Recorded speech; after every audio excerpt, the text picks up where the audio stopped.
저는 조금 특별한 군 생활을 하였습니다. 저는 헌병이라는 병과로 군 생활을 했는데 저의 보직은 교도행정병이었습니다. 헌병대에는 영창이라고 하는 수감 시설이 있는데 저는 영창의 제반 행정을 담당하는 행정병이었습니다. 그래서 제가 매일 보는 서류는 구속영장과 공소장이었습니다. 그리고 제가 자주 심부름 가는 곳은 검찰단과 합동조사단이었습니다. 그리고 제가 하루에도 몇 번씩 가는 곳은 큰 자물쇠 3개를 열어야 들어갈 수 있는 영창, 감옥이었습니다. 그리고 그곳에서 만나는 사람들은 수감자들이었습니다. 제가 군대에 있는 동안 꽤 많은 사람이 헌병대 영창에 수감되었습니다. 그들은 다양한 계급을 가지고 있었습니다. 병사부터 장교까지 다양했습니다. 그리고 그들은 다양한 죄명을 가지고 있었습니다. 절도, 뇌물수수, 군무이탈, 업무상 횡령, 폭행 등이 그들이 구속된 죄명이었습니다. 그런데 그 중에서도 제가 잊지 못하는 수감자가 한 명이 있습니다. 그는 병사였는데 그의 첫 인상을 한마디로 표현하면 선하다였습니다. 굉장히 건장한 청년이었는데 얼굴은 순수했습니다. 그래서 저는 그의 죄명이 궁금했습니다. 수감자의 인수인계가 끝나고 담당관이 저에게 구속영장을 건네주었습니다. 구속영장의 첫면에는 구속된 사람의 인적사항, 구속 일시, 그리고 죄명이 써 있습니다. 그런데 죄명이 이전에는 제가 한 번도 본 적이 없는 죄명이었습니다. 죄명이 이러했습니다. 업무상 과실치사. 업무상 근무 중에 과실, 실수로 치사, 사람을 죽인 죄였습니다. 사람을 죽인 사람이 저의 앞에 있었던 것입니다. 죄명을 확인한 저는 구속영장을 한 장 넘겼습니다. 구속영장의 두 번째 면에는 범죄 개요가 기록되어 있습니다. 범죄 사실을 요약하면 이러합니다. 이 사람은 총으로 자기와 함께 경계 근무를 하던 동료 병사를 죽였습니다. 둘은 평소에 친한 사이였는데 밤에 경계 근무를 하려고 나가는 도중에 장난을 쳤습니다. 몸싸움을 하다가 이 사람이 장난으로 총을 동료 병사에게 겨누었습니다. 그리고 말했습니다. 가까이 오면 쏜다. 장난스러운 말이었습니다.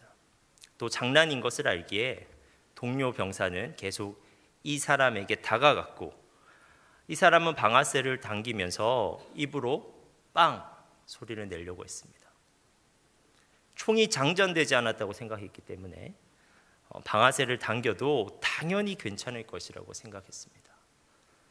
그런데 방아쇠를 당기는 순간 실제로 실탄이 빵 하고 나가버렸습니다. 이 총은 전번 근무자에게 받은 총이었는데 총기 점검 과정에서 장전이 되어 있는 상태로 이 사람에게 인계된 것입니다. 이 사람은 총기를 인계받을 때 장전 여부를 확인했어야만 했는데 그것을 놓친 것입니다. 결국 나간 총알은 동료 병사의 복부를 관통했고 병원으로 후송된 동료 병사는 며칠 후에 숨을 거두고 말았습니다. 실수였습니다. 방아쇠는 당겨졌지만 당연히 안 나가야 되는 총알이었습니다. 그런데 총알은 발사되었고 사람은 죽었습니다. 죄명, 업무상 과실치사. 재판에서 이 사람은 실형을 선고받았습니다. 사람을 죽이는 것은 살인입니다. 고의든지 실수든지 모두 유죄입니다.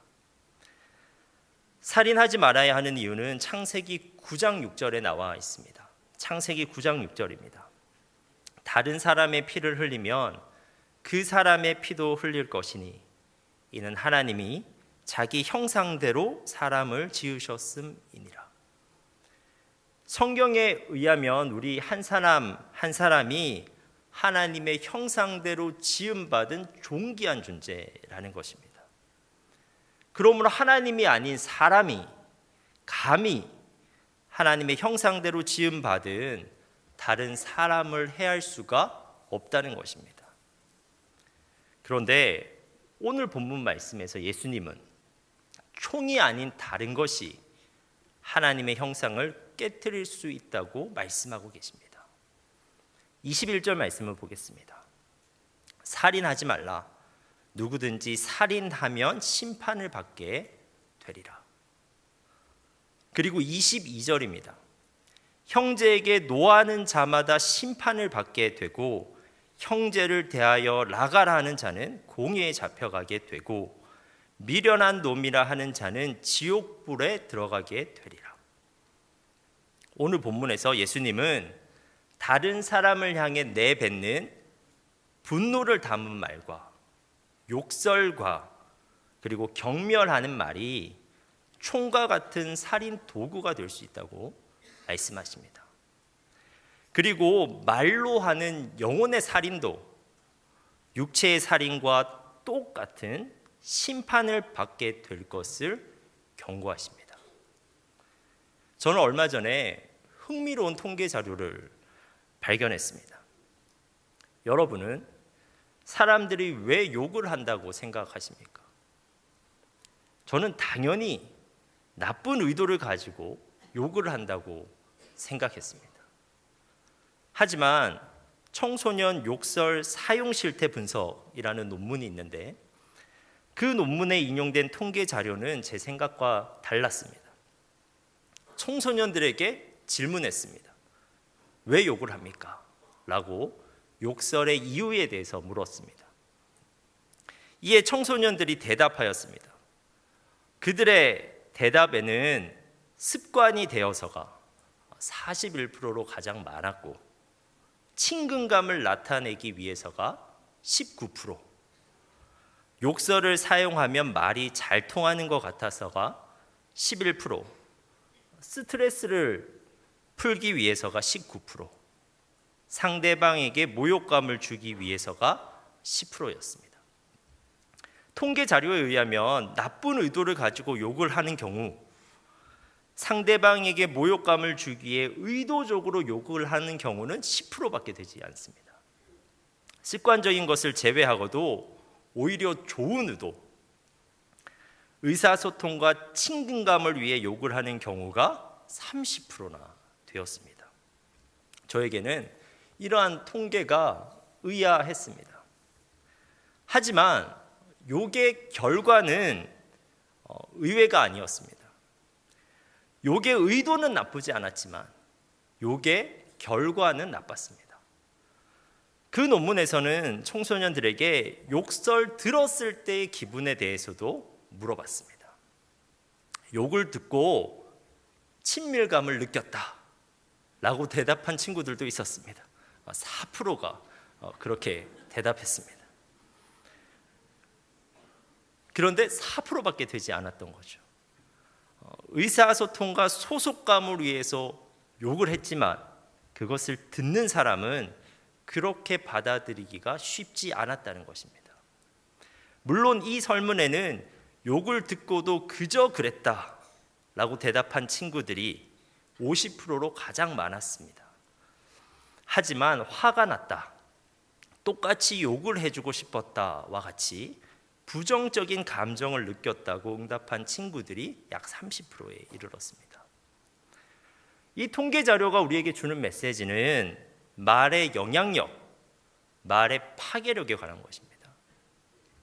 우리 가운데는 치밀하게 계획하여 상대방에게 상처를 주는 말을 하는 사람은 드뭅니다. 하지만 우리는 끊임없이 말로 상대방에게 상처를 주고 있습니다. 왜냐하면 우리가 말의 파괴력을 너무나 쉽게 간과하기 때문입니다. 말 가운데는 그 말 자체가 다른 사람에게 치명상을 줄 수 있는 파괴력을 가진 말들이 있습니다. 오늘 본문에 나오는 말들이 그러한 말들입니다.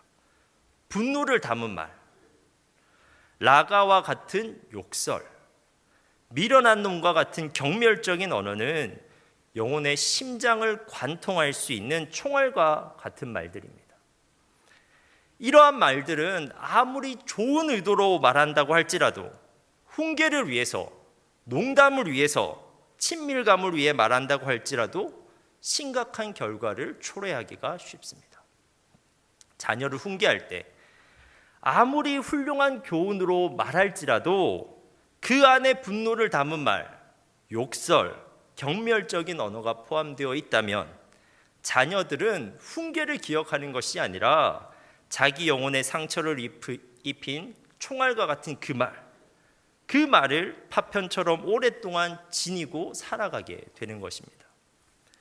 또 많은 사람과 대화할 때 한 사람을 경멸하는 농담으로 다른 사람을 즐겁게 할 수도 있지만 그 대상자도 겉으로는 괜찮은 척 할 수도 있지만 결국 그 말은 대상자에게 생각할 때마다 쓰라린 상처가 되기도 하는 것입니다.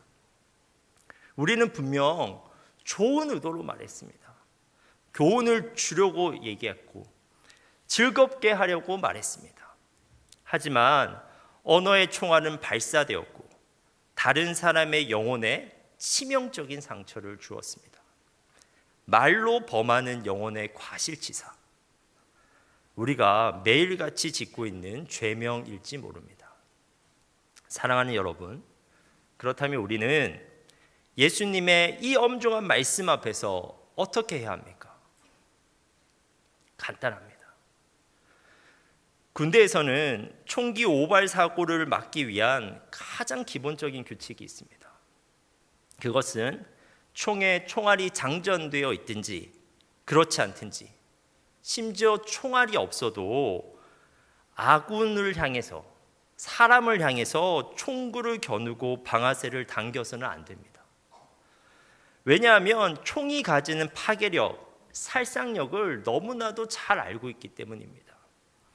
그래서 총기에 있어서는 할 수 있는 한 최고의 주의를 기울이는 것입니다. 그 규칙을 어길 시 모든 총기 사고에 대한 책임은 총기 소지자에게 있습니다. 그런데 여러분, 말에도 이러한 수준의 주의가 필요하다는 것입니다. 우리는 말이 가지는 파괴력을 인식하고 있어야 합니다. 그래서 파괴력을 가진 말, 분노를 담은 말, 욕설, 경멸적인 언어는 어떠한 이유에서라도, 어떠한 상황에서라도 입에 담지 않으려고 노력해야 하며 그 말이 튀어나와 다른 사람을 향하지 않도록 최고의 주의를 기울여야만 하는 것입니다.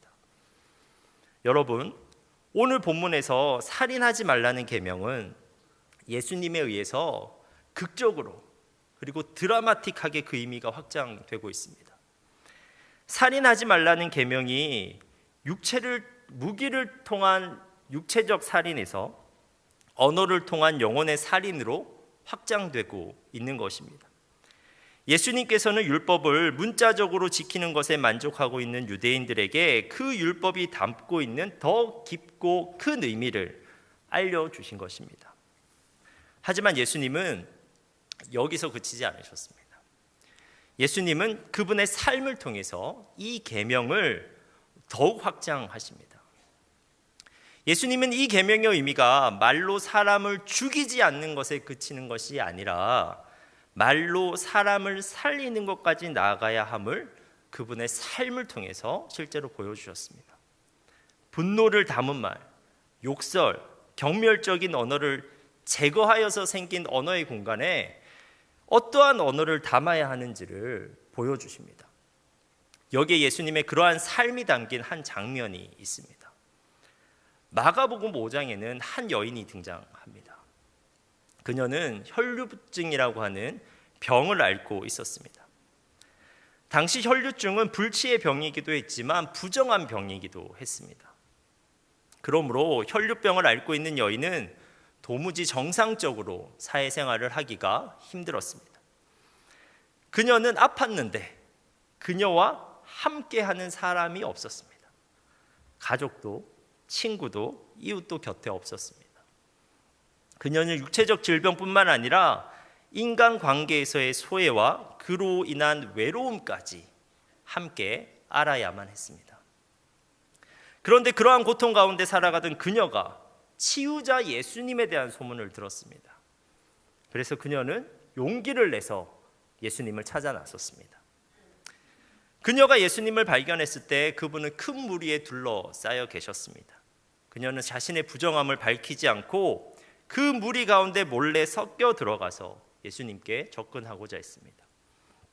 마침내 그녀의 눈앞에 예수님의 뒷모습이 나타났고 그녀는 손을 내밀어 예수님의 옷자락을 간절한 마음으로 만졌습니다. 혈류병을 앓고 있던 여인은 자기 몸에 변화가 생긴 것을 즉시 깨달았습니다. 그런데 그녀도 자신의 치유를 깨달았지만 예수님도 자신이 능력이 나간 것을 깨달으셨습니다. 예수님은 수많은 접촉 가운데 그녀의 접촉만을 따로 구별하여 인지하신 것입니다. 예수님은 수많은 무리 중에서 자신을 특별하게 접촉한 그 사람을 찾고자 하셨고 그녀를 무리 앞으로 불러내고자 하셨습니다. 여러분, 굳이 그렇게 하셨습니다. 지금 예수님이 바쁜 발걸음을 하고 계셨는데 굳이 그 여인을 찾으시고 불러내고자 하셨습니다. 예수님께서 그토록 찾으시니 이 여인이 예수님 앞에 나서지 않을 수가 없었습니다. 그녀는 수치와 두려움에도 불구하고 예수님 앞에 자신의 모습을 드러냈습니다. 그리고 여인은 예수님 앞에 엎드려서 자기의 사연을 이야기하기 시작했습니다. 마가복음 5장 33절을 보면 모든 사실을 예수님께 이야기하였다고 묘사하고 있습니다. 자신이 혈류병을 앓았던 그 12년 동안 얼마나 병으로부터 고통당했는지, 어떻게 치료비로 자신의 모든 재산을 탕진했는지, 어떻게 사람들로부터 외면받았는지, 그래서 비록 부정한 자이지만 왜 예수님의 옷을 잡을 수밖에 없었는지 그 모든 사실을 예수님께 아뢰었습니다. 예수님이 그 모든 사실을 다 들어주셨습니다. 그리고 예수님께서 입을 열어 그녀에게 말씀하셨습니다. 마가복음 5장 34절입니다. 예수께서 이르시되 따라 내 믿음이 너를 구원하였으니 평안히 가라. 내 병에서 놓여 건강할지어다. 예수님께서 그녀를 굳이 찾으신 이유는 말씀해 주기 위해서 찾으셨습니다. 그리고 그 말씀은 그녀를 온전히 치유하기 위함이었습니다. 그녀의 인생은 12년 동안 온통 망가져 있었습니다. 이제 그녀의 육체는 믿음으로 회복이 되었지만 정작 더 중요한 것들은 아직 회복되지 않는 것이 너무 많았습니다. 긴 세월 동안 엉망이 되어버린 그녀의 영혼과 그 관계적인 상황은 이제부터 회복해야 되는 문제였습니다. 그녀는 그 모든 것을 회복하기 위해서 이제 막막한 발걸음을 떼어야만 했습니다. 그런데 그러한 여인으로부터 모든 사실을 들으신 예수님께서 그녀를 향해 입을 열어 말씀하셨습니다. 그런데 놀랍게도 그 첫 마디가 따라입니다. 예수님께서 그 수많은 호칭 중에서 딸로 그녀를 불러주셨습니다. 누군가에게는 별거 아닌 호칭일 수 있고 너무나 일상적인 단어로서 쉽게 흘려 들을 수 있는 단어입니다. 하지만 오랫동안 관계적 단절 속에 살아온 그녀에게는 귀에 선명하게 들리는 단어였을 것입니다. 그리고 그녀의 마음을 울릴 만한 단어였을 것입니다. 딸아, 내 믿음이 너를 구원하였으니 이제는 평안히 가려무나. 그리고 이제 병에서 벗어나서 건강하게 살아가려. 예수님께서는 굳이 그녀를 찾으셔서 이러한 말씀을 해주셨습니다. 그녀를 향해 인격적인 지지를 보여주신 것입니다. 예수님께서는 어두컴컴한 구석에서 숨어 지내야 했던 그 자리에서 나와서 사람들과 만나고 함께 부딪히며 살아갈 존재로 그녀를 세우고자 하셨습니다. 그녀를 향한 예수님의 말씀은 지난 세월의 상처를 치유했고 다가올 세월의 두려움을 극복하도록 하였습니다. 여러분, 잠언 12장 18절은 우리에게 이렇게 말씀합니다. 칼로 찌름같이 함부로 말하는 자가 있거니와 지혜로운 자의 혀는 양약과 같으니라. 말은 상처를 주고 죽일 수도 있고 치료하고 살릴 수도 있습니다. 가정과 교회와 직장과 사회에서 여러분이 던지는 그 한마디 말이 가슴을 찌르는 비수가 될 수도 있고 치료하는 약이 될 수도 있다는 것입니다. 예수님은 오늘 말씀을 통해서 여러분에게 말씀하십니다. 살인하지 말라. 여러분의 입술에 분노를 담은 말, 욕설, 경멸적인 언어를 담지 말라고 하십니다. 그러한 말에는 파괴적인 힘이 있다고 분명하게 경고하십니다. 예수님은 그러한 말 대신에 사랑이 담긴 말을 여러분의 입술에 채우기를 원하십니다. 말을 통해 사람을 살리라고 그분의 삶을 통해서 우리에게 명령하십니다. 사랑하는 여러분, 이러한 주님의 뜻에 순종할 수 있는 여러분 되시기를 바랍니다. 기도하겠습니다. 하나님, 우리가 주님의 말씀을 마음에 간직하게 하옵소서. 말로 누군가에게 상처 주지 않기 위해 노력하게 하옵소서. 오히려 예수님이 하셨던 것처럼 그 말로 누군가를 위로하고 치유하게 하옵소서. 우리가 사람을 살리는데 쓰임받게 하옵소서. 예수님의 이름으로 기도합니다.